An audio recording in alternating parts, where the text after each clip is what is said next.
Tricks, you know what I'm talking about?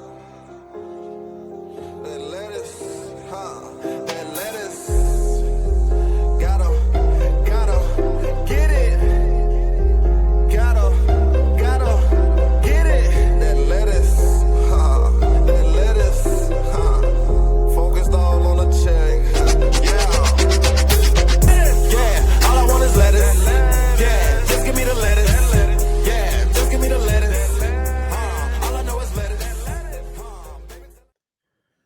Lettuce heads, we are back with another edition of Please Let Us Golf, the podcast. Tonight you got Goldie and Golfberg. The duo is back. It hasn't just been you and I in a while. How are we doing tonight, Mr. Golfberg? Hey, we're good, man. Good. All right. Yeah. End it. We're good. Tyler, you said you didn't want any more intros. I wanted a quick pod, no intro. I am a little nasally. It's weird. I've been bitching about the terrible winter weather. Wait, is that, real quick, is that more of you're setting people up for failure? You said, I don't want any intros. And then you come in and you're like, Golfberg, say something. I'm like, yeah, that's what we got to do. I just wanted to make sure I preserved enough time for me because I hate being nasally out here, but the winter's been so bad. But this past weekend, 75 degrees, it's 80 today. The pollen is out. Hit a couple balls. Of course, I can't breathe, but it's worth it because I got the vitamin D. So I actually feel good. I just don't sound my best. So that's okay. It's nice here too.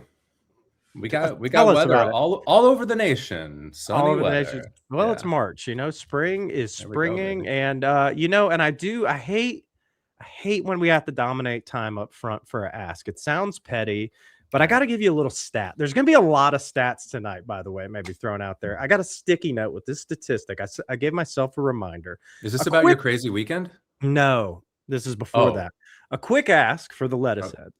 Okay. Currently, 55% of weekly downloads and listeners are not subscribed to the podcast, and 98% have not left a review. So our only ask, if you are listening to this, especially Apple and Spotify, make sure you're following. If you're listening and watching on YouTube, go over to Apple and Spotify, drop a review. We know it's a pain in the ass, but we do appreciate it because the algo matters and the sponsors want to see the stats. So please, drop us a review. I mean, lettuce heads, I don't leave reviews either. I don't think I've ever reviewed a podcast. So let's just be clear and honest here. But if that honesty is enough to compel you to say, these guys are straight shooters, I want to tell the world that, like, go ahead. I mean, it'd be nice. It would help.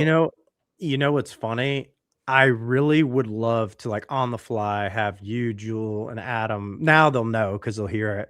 But force you to pull up your phones right now to see if you guys are even subscribed or have dropped a review. Because just doing the numbers, I was like, either nobody dropped that review or none of you. Like, I have a feeling none of you guys have done it. Maybe you have, but it's okay. We don't want to cook the books. We want real reviews, but we do have the stats. So that being said, tonight, what are we going to do? We got a couple quick topics, and then we are going to go into the Cabbage Patch. Everyone loves it. The listener submitted questions. I think we got 4 of them. So some of them might be quick hitters. Some of them we might spend some time on. So we always appreciate it. These actually end up being, oddly enough, some of the least listened to episodes, but objectively the best episodes. So if you got to this point in it, you're in for a treat. These ones are fun. But I got to tell you guys something. This is 100% a true story, and I want to tee it up seriously. And I'm going to do it quick because Mr. Golfberg is sick of hearing it. He had to see it via text this week. He was sick to his stomach. As you know, I've complained about not playing a lot of golf this year. Really, I had 1 round before this week. Well, I was fortunate enough this week to play 3 rounds of golf.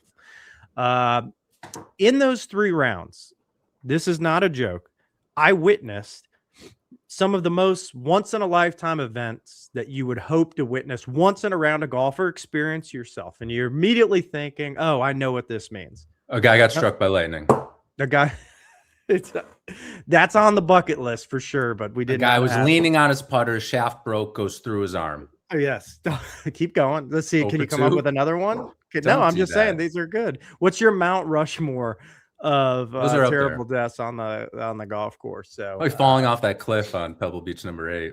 Yeah, that's I almost had that. You would get a statue though. Okay, go ahead. So on the positive side of Mount Rushmores of things you could accomplish. So seriously, I'm just going to run through these because honestly, one of the craziest weeks of golf. It will be the craziest week of golf I will ever experience in my life. Round one, buddy. I'm going to just use his name. My buddy Wes here, lefty, one of the longest hitters. I know people say people are long. He's freaky long, just like it's like 330 on a string carry type of stuff. Anyways, we got a downhill par 4. It's like 290 gimmick hole, terrible hole at my golf club. So sorry if anyone's listening. But it plays downhill, had a little tailwind. He had a 5-iron. Okay. This is a par 4. And I know what you're thinking. He carries it about probably 240 in the air with the adjusted and the wind down. It's 285 stick, hits the front of the green, trickles 25 feet, boom, in the hole. Hole in one / albatross / hole in one on a par 4. Like people could see it from the tee box? See it from the tee box. Damn. And so crazy cool moment. Obviously, that's peak. You're checking the trifecta of an albatross, a hole in one, and a par 4. And I know people are going to say, oh, the club or whatever. But I mean, look, you're still hitting it 290 yards into a hole. And it's just because you're elevated and crazy downwind and he's a freak of nature. Everyone else is hitting like a 5-wood or something into it. And you're hitting to nothing. So you're obviously, if you're making it, you're hitting it on a string, but it is basically like you're either taking a penalty stroke or you're hitting that green. It's kind of how the hole plays. So hole in one on par 4 is the coolest thing you can do in golf. Cool. And then fast forward 2 days later, playing a friendly match with our guy, Adam, and one of our friends of the program who's gone on some trips with us, Mr. Conrad. Conrad, he's solid 3-4 handicap. He's got we got maybe a couple janky mechanics, but he's really, really good inside of 120 yards. I always give him credit for that. I'm giving him 2 aside in a match. Okay. We're playing 5 and 5. So $5 a hole, $5 a birdie. I'm giving him 4 total holes, 2 aside. He comes out. He has 9 birdies on his own ball, straight up, putting everything out. And just a total obliteration. But, super cool to see. I mean, before that, he said his personal best of all time, 6 birdies. So 9 birdies. I don't think I've ever been in a round with somebody with 9 birdies. I've seen maybe 7, 8 a handful of times. But yeah, it's pretty wild stuff. You got a comment on that? 10 would have been pretty cool. 10. Just double digits. Can you imagine? I'm just saying. Can you imagine? He did he bogeyed 18. So I got to give him a little bit of L for that. He did have a chance at 10. But yeah, so 4th hole through 17th hole, 9 birdies in that stretch. And then Sunday, I never play weekend golf unless we're on one of our travel trips. I said, Jenna, I got to get out there and play some rounds of golf. We're about to go on a golf trip. I just don't want to look stupid on the camera. She said, okay, you can go play Sunday morning. Go to the men's group, 2nd hole, 211 yards, uphill, playing with Mr. Tracy Vale, just a local guy. 7-wood, boop, hole in one. And I'm sitting there in a 3 rounds in a row. I pulled the data. Albatross, hole in one, par 4, about 50,000 to 1. 9 birdies from a 3 handicap on a rated course of 72, about 20,000 to 1. A hole in one for the skill level, about 12,000 to 1. I threw it in the old math calculator. Yeah, you just multiply those all together. It was literally, it's like for those 3 things to happen in a round of golf that you're in a row, it's like 100 million to 1. It's you're talking airplane crashes and lottery. I mean, don't say those words. Well, I'm sure one of them will happen to me. But it really was insane. I mean, it's been a while since I've been in a group with a hole in one, but to have the albatross, then the super cool career moment for a buddy with the 9 birdies, and then just a nice dude with a iconic par 3, 211 yard 7-wood hole in one. You know what's crazy? What's the common denominator too? It's you. Is it you? You got like a shamrock shoved up your ass? I think Lucky. Maybe it's 2 things. 1, you hang out with Plug, good things are going to happen. 2, maybe it's a bit we can have. Like, send us your golf accomplishments, and we'll spend a couple minutes on pods once a month. That said, I think it was because of a collection of things. We're willing to take some time out of this incredibly popular and important podcast. But like, for the record, about 3,000 hole-in-ones happen per week in this beautiful country. So we can't possibly talk about all of them. I think your buddy Tracy just got a little lucky here, got slotted in with some other incredible achievements. Conrad almost having 10 birdies. What a moment. The other guy. So, hey, the other guy. Yeah. good stuff. So what do you, out of all those, what do you think is the coolest of those three? I'm in a shitty position. I resent the hole-in-one because I haven't had one yet. So if I did say any of those, it's the hole-in-one on the par 4. That checks a lot of boxes. That would be super cool. But the birdies are nuts. But whatever. You play with Conrad and he does. You're almost like, is 9 birdies even cool anymore? It's interesting. I mean, it's interesting. I just don't know if it's like the coolest, most amazing thing anymore because he did it. Well, what's funny is I'm proud of myself because I handled this all. I was like, a very small percentage of me was upset and jealous. The 95% of me was actually just glowing and very happy for these guys. They're all good dudes, first of all, but when you just have some time to process it, you're like, wow, this sport really is like so random. It's so random. It's the most random. Like he's scared to play. He's scared to play again because he knows what's going to happen. It's probably going to be 0 bird, and that's okay. It's just never again. No birdies for a few rounds. Maybe. Well, so yeah, that was it. It was. I mean, I wish there was a way of stay because, like you said, you see, so we did a whole podcast on it. That social media has kind of like ruined the allure of the hole-in-one, but having that all happen back to back to back just is bizarrely wild and cool. So congrats to the world. All right, another one. Hey, you know what else? I gotta say it. It's a you and me pod, and our guy here, our OG lettuce head Adam, had his career round today.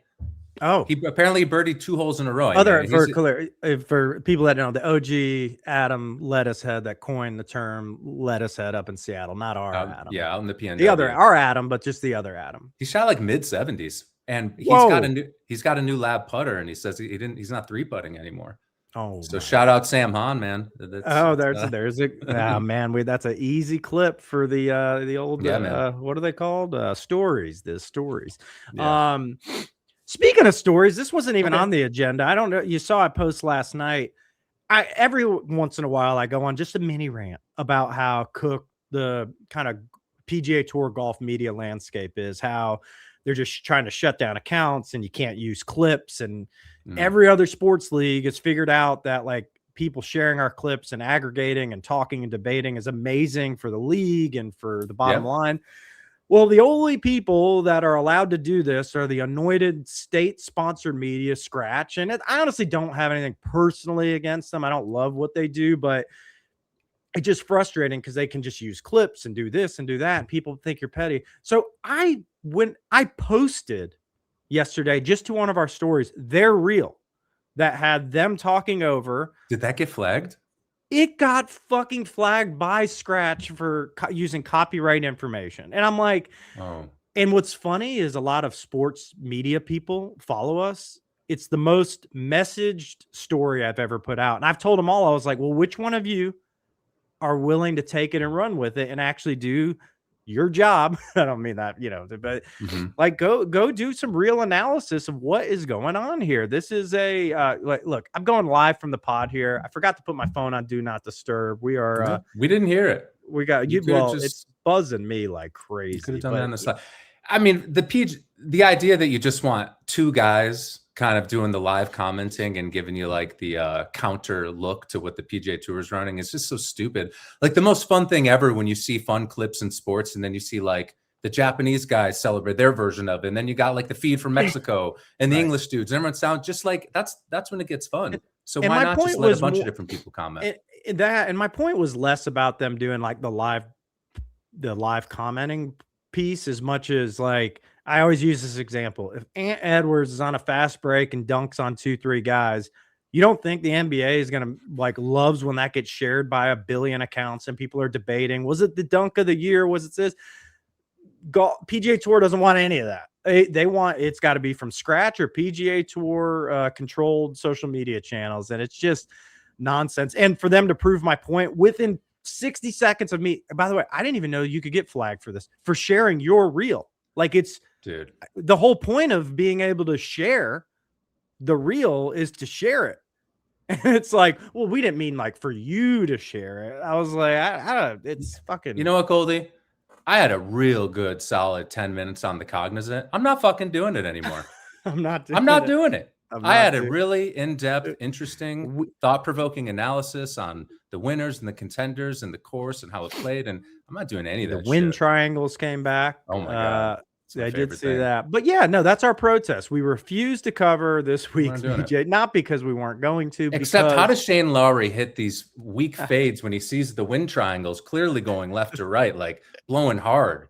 He sees Dude, them turning yellow to red above him, and he doesn't change his swing. Well, the good thing is, like, just don't show him hitting the shot, but maybe just isolate just the wind triangles, and we can get through without getting flagged and getting our whole livelihood shut down. So, go figure. So, anyways, Fine. last topic before we get to the Cabbage Patch. USGA, The worst. I'm going to spend like 2 seconds on this. Yeah, go quick. This week, hold on. USGA breaking news. Don't crash your car when you hear this. 2045 US Open has been announced at Inverness, and to follow up, the Walker Cup. If you're not a golf sicko, the Walker Cup is basically the Ryder Cup for amateur golfers. 2052 at Seminole. So we are covered on 2045 and 2052. What year is it right now? Can we check in really quick? 2026. So 20 years. 26, Yeah, wow. 26 years from now, be looking out for South Florida for the I'm Walker barely Cup. thinking about Q3 26, and they're out planning for 2045. It's unfucking. I mean, the funny thing about the Walker Cup one is like those kids aren't even born yet that are going to be playing in that, so they don't even get a vote. What if the next generation doesn't even like South Florida? Yeah, Doesn't you even don't wanna like go there. Seminole. But no, I guess my thing is some people just blow by this, but it is. I want to just educate you. I don't want to talk down to you. It's a financial scam because the USGA, how they operate, how they pass money to clubs is by announcing them. Then they're legally allowed to go fund all of this shit for clubs. And it's just a way to just get cash out and have little backdoor deals for the top 1% clubs. And my thing is, like, I know there's got to be some long range planning, but like, why? Like, I don't think you should be announcing anything like 3-4 years in advance. Like, build up some drama, like have some, and also like times change. You know what I mean? Like some of these clubs you might want nothing to do with, or there might be some new places you want to go to. I just don't get it. But anyways, I don't know what else to say. I could get really abstract about my takes on time and whatnot, but it's fine. We can just blow right past it. Yeah. I mean, what is time? I'm not sure we're going to be around in 2045. I mean, I guess that's why I don't want to spend too much time on it. Okay. But if you are in Inverness, can't wait, Ohio. So, okay, let's jump into the Cabbage Patch. I don't know if these are in the order we should do them, but we're just going to do them how we had them teed up. Okay. Not going to lie, I didn't get as many submissions this time, so I yelled at everyone saying I need more submissions, but I probably need to follow up a little bit more. Is everyone just in the winter doldrums? But I can tell it's starting to slowly pop out. Like people are starting to get out of hibernation and thinking about golf a little bit more. And it started with this one, the first one out of the gate. So would you rather? Who doesn't love a good would you rather? Okay. Kind of gets into some stuff we've talked about of kind of why do you golf? Would you rather win a skin in a large field tournament or be low medalist in a state amateur qualifier? What would you rather do? It's like money versus recognition, money versus reputation. I would much rather be low medalist in a state amateur qualifier. And I know that's just like, it's not even a USGA qualifier. That's just your state golf association. There's something about winning a stroke play golf tournament that it's just like, I guess, I mean, of course I'm trying to, okay, let me answer this way. A skin in a large tournament's usually going to pay $1,000 to $3-4 grand. Oh, that's a lot. That is a lot, but I would think, if you get north of $5 grand, maybe we're having a little conversation, but I think I would rather be the low medalist in like a state competition. So they can just give a guy who hit one lucky shot $5 grand, but the winner might only walk away with like $600. Well, that doesn't feel right. Yeah, I know. Gambling sucks. Gambling does suck. So I don't know. What do you think? I would take the win all day, of course. Okay. Winning a golf tournament's so hard. I mean, that's I 10 times cooler than just winning some money on a shot. This one's going to be interesting. I don't know if it's good enough to do like maybe it is good enough to do a reel out of, just because I think it's one of those split down the middle. But I bet you a lot of people, most of the guys I golf with, I guarantee would say they would rather win the cash. Even though they could win a tournament, they're good enough to. Some of But them. they'd still okay. But they'd maybe still that's the rather win the difference. cash. Yeah, I don't know though. But Well, we're all broke, man, in this economy. I get that too, brother. Yeah. What's a win gonna get you? What is it? I mean, just you get to pay more money to go to another level of tournament. That's what it is. I mean, like you qualify for the mid-am and you just get to pay triple to go to the championship. You know, it's like, yeah, it's cool. Okay, well, that was fun. Good little palate, not a palate cleanser, an appetizer is probably what I was trying to say, but Like you know, whatever. A little ginger before the next bite. Speaking of, I had some good sushi this weekend. But Cabbage Patch question number 2. As I am, okay, this one hits close to home because we are about to start golf trip season for us. We got one coming up here in 2 weeks. Yay. As I am getting older, there are a lot of things that are hard on golf trips. What do you think the most difficult part of a golf trip is that people don't consider or plan for? I thought this. Wait, yeah, no, let me answer great it. question. Yeah, no, go. You go first. Oh, I thought you were so sorry. No, I was just saying. I was just saying, like, no, I thought this was an excellent question. It is an excellent question. I saw this in the notes, but I learned this a decade ago or longer. My first time I ever went to Pebble Beach. We get there the day before. We're golfing like early in the morning, and I wake up and my back is like out of whack. And it's because it was this weird soft mattress, just totally dipped down. I just wasn't prepared mentally. I'm like 30 years old, so I'm not old enough to have had the life experience to know like you've really got to manage hotel beds. So now like I'm I figured out how to sleep on my side, or you have to get a ton of pillows or something. But mattresses at these places is a serious thing to consider. Yeah, you don't want to throw your back out. I'm gonna second that. That's not a sexy topic because I was like just sleeping. It's not even sometimes the quality of the bed. Just sleeping in a different bed once you're really north of 30, especially as you're getting into the later 30s, you just run the risk of just sleeping normally and waking up and being in pain. So I would say that's your biggest risk factor is just the unknown of the pillow and bed situation. And maybe as a pro tip, don't be too shy to ask for some extra pillows. Get those things tucked under your legs, get them under your neck. Like, who cares if you got to get triple the pillows? Just keep them coming. You can't get enough of them. Brought to you by Tempur-Pedic. Oh, that would be so sweet. Come on, Tempur-Pedic, bring us in. No, you're not lying. Another thing, I guess, that I've started to notice more and more is like these 36 whole days walking courses, like that shit adds up. So figuring out how to get to places that maybe have a short course or just getting your ass in super good shape before the trip, something. Yeah, I think that's a complication of trying to find deals on golf trips because you go on the shoulder season or winter and you catch good weather and you're excited, but your days are short. So it makes them chaotic. And if you are with that group trying to play 36, it's a strain on the body. And I know the flip side, it's like the Bandon thing. Well, you go during the summer, you pay triple, but it's like, yeah, but you can also take like a 4-hour break in between your rounds. And it's like having a whole new day. So if you want the economy of scale of playing extra rounds, you need some daylight and some separation. We've all just got to get better too at taking care of ourselves. Ice, like you said, the time I saw, what were those guys at Ballyneal who've got these like leg thing? You slip these over your legs. Look like they're like hyperbaric. Yeah, like hyperbaric chambers. Just LeBron out there. And and they're mobile. So they got them out at the bar while they're drinking like that. I'm going to invest in those in the next year or so. That feels like a no-brainer. I think the good, like when you get up in the morning, having a really good warm up, like in your room, like don't, like you're going to have to redo it when you hit balls, but start the stretches, start some dynamic movements. You got to have it. But we just said LeBron as an accidental segue. This one came in. This is from a new golfer. So he's kind of been following us early on, but he's only been playing the game for about a year and a half, but he's a hooper. He played some basketball in the local area and started following us. He actually works with my wife, so it's kind of interesting to hear his perspective. But he asked the question. He knows Oh. he knows we're ballers too. What's going on with the volume of NBA players turning to golf? So, I mean, for some context, people know like Steph Curry golfs and some guys did celebrity tournaments, but you're seeing like LeBron.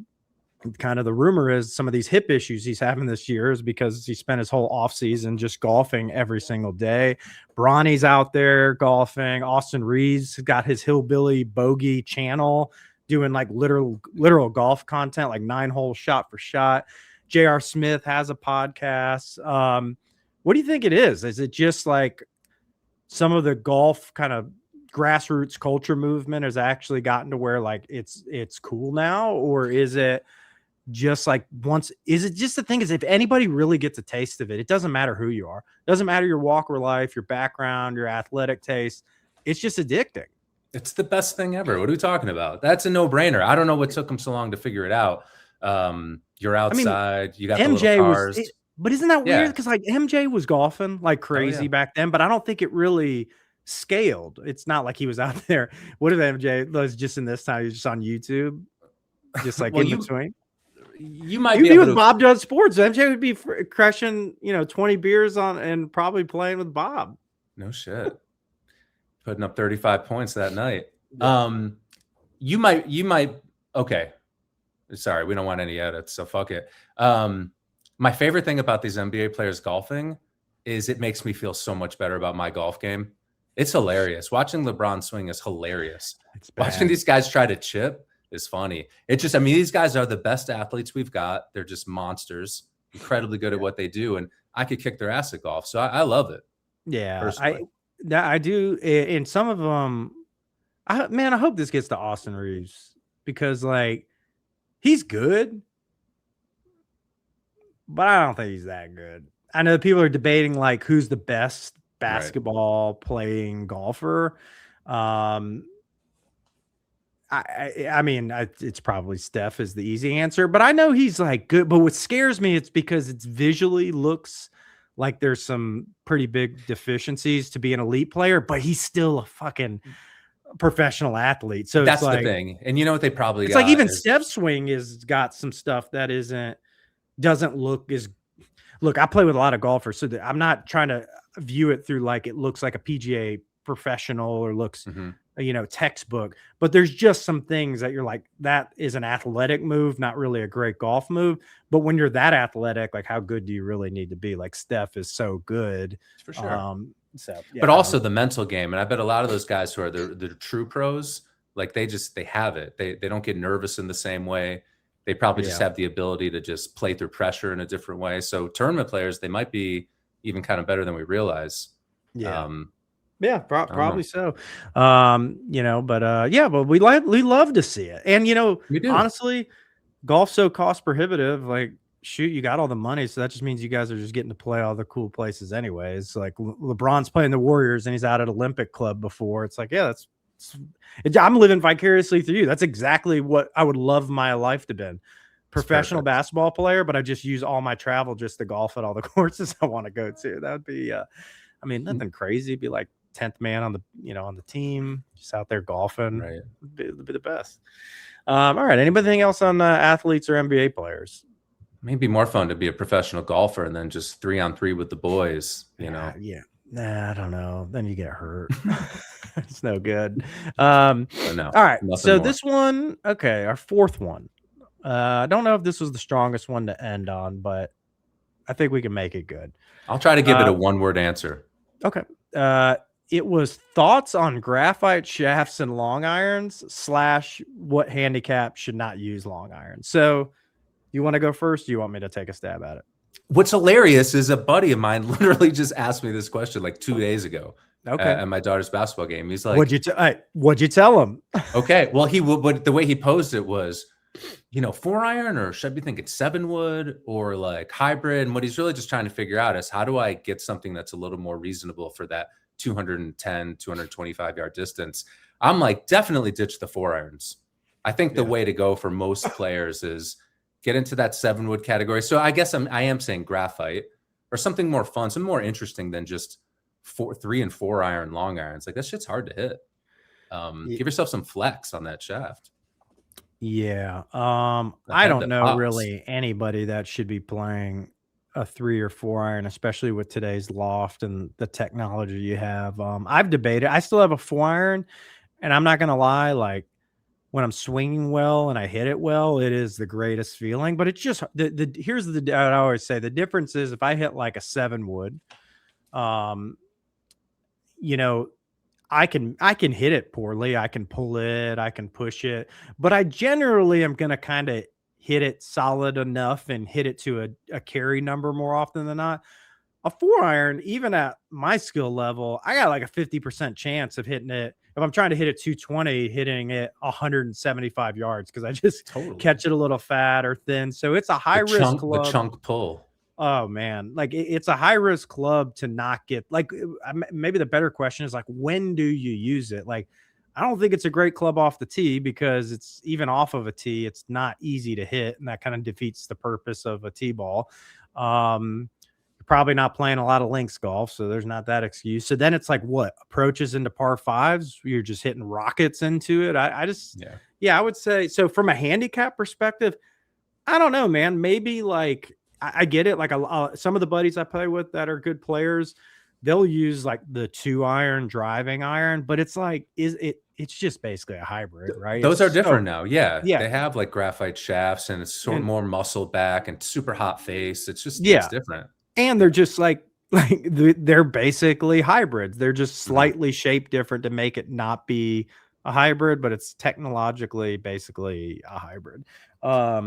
Unless you're Jake Dez, who will hit like a butter knife 2 iron and be like, "Oh, it's so sick," you know. But fuck you, Jake.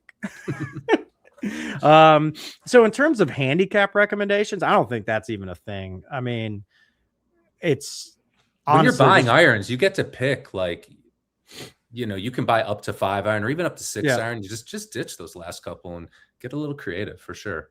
Yeah, and unless you're a scratch or better. Even so, though, you could be a scratch golfer and you know getting in a little bit older in life, and you need swing speed with the like my buddy Paul. We're just naming everybody. My buddy Paul tonight. Paul's great golfer, and one of the best ball strikers I've ever seen with irons, just in terms of consistency. But he's done. The 4 irons, like it's still in the bag, but he's like, it's basically done. He's got the hybrid, he's got the 5 wood, and it's because of swing speed. You eventually get to the point where it's like, you got to really be getting at, like you said, a steel 3 iron or 4 iron. And even with a graphite one, if you're going to do that, you might as well even look at pros. Like most of them in their 4 iron have gone to, they don't hit like their blade version of an iron or like their T100. They're hitting like the Titleist 250 and 300 to just hit. Like you're just trying to get maximized forgiveness in those clubs anyways. Anything you can just like hit solid and get going in the right direction for sure. People overrate the importance of that section of their golf bag, you know, that like 200 to 230 yards, just make it work. Focus on your wedges, get a second driver. I do think so. We kind of talked about that a little bit with Scott Fawcett, where as simple as it sounds, it really is like you probably should just be working on your driver and your wedges like 90% of your swing practice. Especially for courses you play. I'm just making an assumption. Most of you are not out there playing 7,200 plus yard golf courses. You're playing 6,000 to 6,800 yards. You're probably hitting the ball 250 to 300 yards. Like you're just hitting driver. And if you give it in play, you're probably hitting 8, 10, 12 wedges around. So that's honestly what you need to be good at. As frustrating it is to like be skinning a 7 iron, you only got a couple of them. You're probably hitting around. And like you said, especially the 200 to 230 range. I don't know. What do I know? I just golfed every round and everybody just holes out and has albatrosses and has a birdie every other hole. That's insane. It's insane. What a weekend. What a weekend. And what a great week coming up. Is it? Yeah. Find out next week on Please Let Us Golf, the podcast. Hey, hey. What else do we need to plug? We're at the 34-minute mark. So I told you I wanted it sub 45, and we didn't think we could do it. Are we plugging Iran? No, I don't think we're gonna. I said no edits, so now I'm gonna. Hopefully that one Shit. doesn't get flagged. Should we just bring up banning books? Can we do that in 7 minutes, or do you want to save that for another topic? not banning school books. What are you talking about? Sounds a little. It's more your fascistic golf ideologies coming out. Yeah, we could have gone into that, but there's been a lot of debate the last 2 weeks on the whole. I can't believe we were about to end this pod at a good and now you just want to add 10 more minutes to it. I don't know. I probably let's say that's a good tease. We'll do banning books. Also, we'll do a golf version of it. We'll talk about banning books across the country. Yardage books, green maps. It's pretty in line with my free solo putting / free solo golfing philosophy. We really are trying to ditch the ropes, ditch the security. We're just trying to go out there and be one with the course. And do you think we could get Alex on the pod, Alex Honnold? Yes, he's been doing the pod rounds, and I just heard him on Diary of a CEO, and he said, I just kind of look at these things, and I do a lot of them, and some of them don't turn out good, and some of them are rad. And the things that are rad is what makes it worth investing the time and figuring out what you do and don't like. So I was like, maybe we got to just throw him the official bug of like, this could be rad. It could be rad. I've listened to 2 of his pods, and I was like, how do you ask different versions of these questions? Like just besides the classic, like, how do you handle fear? Because nobody has asked the questions from a first person perspective of like, this is what I struggle with. It's all more like, how do you do it? Because people think you're crazy. I want to be like more like, I'm crazy. I can't even get near 100-foot ledge and hit a golf ball when I'm 30 feet from it. Help me be a better person. I don't think he's going to be able to help you. I don't think so. But he would be super fun to talk to. I'm going to think hard about it. Yeah, they keep asking him stupid questions like, how do you take a shit in the middle of a climb? Like, no one wants to know. Yeah. No one cares. They want to assume that's a non-issue.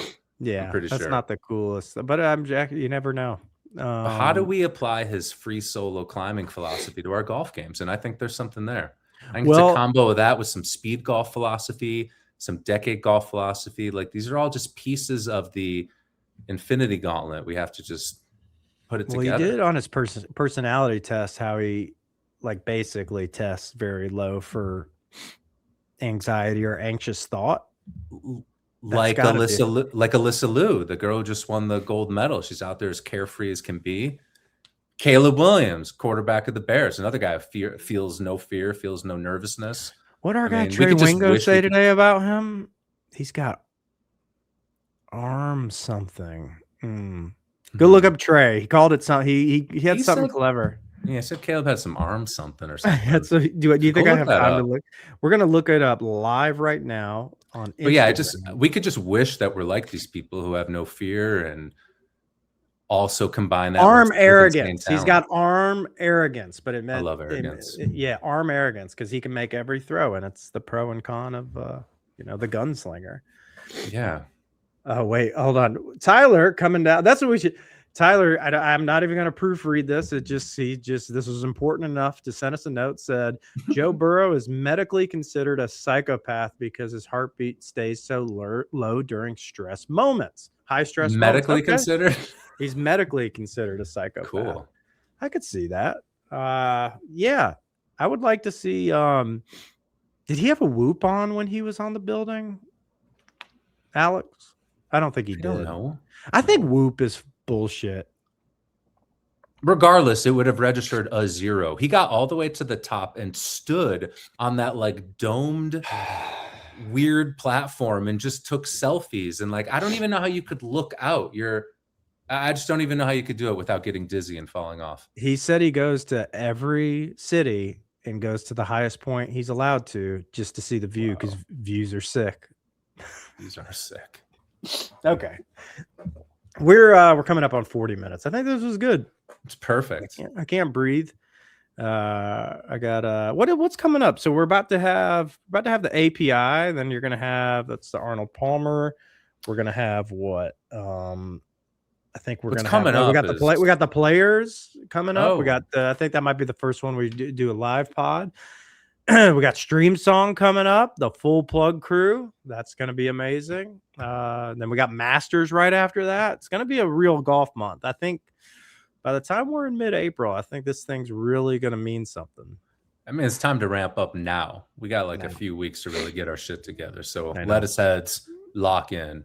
Lock in, load. Okay. Get to the range. You know what? Tyler, do you got anything to say? Look, your face is officially on the pod. Everybody, if you're listening, everyone say hey to Tyler. I'm gonna call you Tyler the intern until we come up with a cooler permanent name. That sounds good to me. I can't think of anything off the top of my head. Oh God, that's your job though. Yeah, Tyler. you've been down there for 40 minutes, and all you told us was that Joe Burrow is medically considered a psychopath. But you know, his high school coach was afraid of him because of that. He from now on, keep your football tidbits to Chicago Bears stuff, Caleb Williams stuff. Tell us about posted on the Lions. Shut up. Yeah, all right, yeah, we got to put kids these days.